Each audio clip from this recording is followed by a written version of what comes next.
This is an old German edition of Black Hole, published by Reprodukt. 6 double-sized square-bound volumes in a nice slipcover.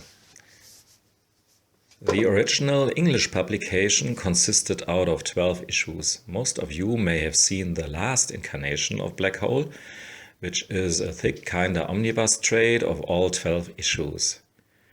In English and German and some other languages, I guess. Many people, including myself, consider this series the peak of Charles Burns' storytelling, at least so far.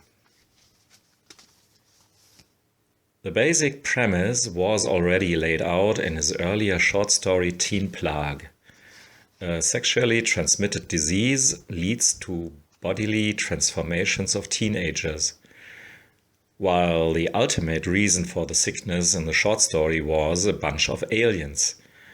In Black Hole there is not such a pulpy reveal, it's much more complex, respectively just not one possible interpretation. You could argue, for instance, that the plague is a metaphor for puberty and adolescence. Like butterflies, we have to undergo a transformation in these years, a metamorphosis, after which we are clearly changed, even though we don't literally shed our skin or sport the other grotesque features of Burns' characters. Or, since the story is placed around the time of the first HIV infections, you could argue that the teen plague stands for HIV.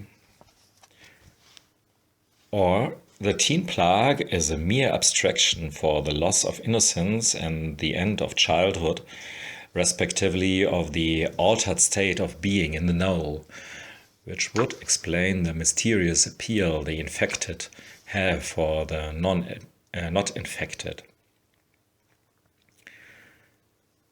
For each of these explanations there are enough breadcrumbs laid out in the story, enough hints to feed our particular theory, but enough other hints to tell us otherwise. By the way, a part of these breadcrumbs are laid out in the double-page spreads, each page showing a portrait of an unnamed teenager, as kind of an intro to the issues. And one of these portraits is before and one is after the infection, with a short kind of diary entry about different aspects of the teenage worldview on society, the plague, and the world in general.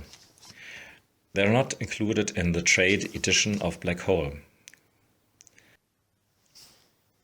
It is the ambivalence, or better polyvalence, the ambiguity or polyguity, which makes Black Hole so interesting and strangely appealing. Along with the simple advantage that comes with a longer story, and that is that Burns had much more room to flesh out his characters, and much more room to create an interesting background scenario.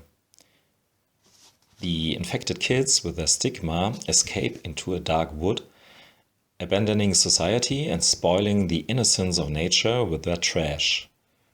After, and that's one of the more obvious metaphors in the book, they quote-unquote spoiled their own innocence. Even if this may sound like Burns is telling a moralistic tale, he doesn't do that. At least not with an erected pointing finger. Despite of all the struggle of the protagonists with their conceptions of morale and their own mistakes and guilt that they start to pile up with each of their questionable decisions. What else makes this comic so outstanding? Aside of all the aforementioned, I think the main reason for its impact is the 100% matching of art and story. Even without any story, Burns is obsessed, for whatever reason, with depicting transformed and mutated human bodies. And doing this in his stark black and white woodcutty style that equally inherits the old pre-code EC comics and expressionist artists like George Gross or Max Beckmann, adds a lot of punch to it. What this art needed and found in Black Hole is a narrative that uses and transcends the icky grossness of his imagery. In this way, Burns uses all the advantages the medium comic has to offer. The plague makes the importance and extent of the metamorphosis of teens into adults visible. And it's more impressive or expressive than any movie could ever do. Because the comic pictures compel the reader to go on, to read the next panel, to look at the next page, to look at the previous page. In a way, each reader can direct his own mind movie of the story. Which is true, of course, for every comic, but especially is used magnificently in Black Hole. Thanks for listening and watching. Goodbye.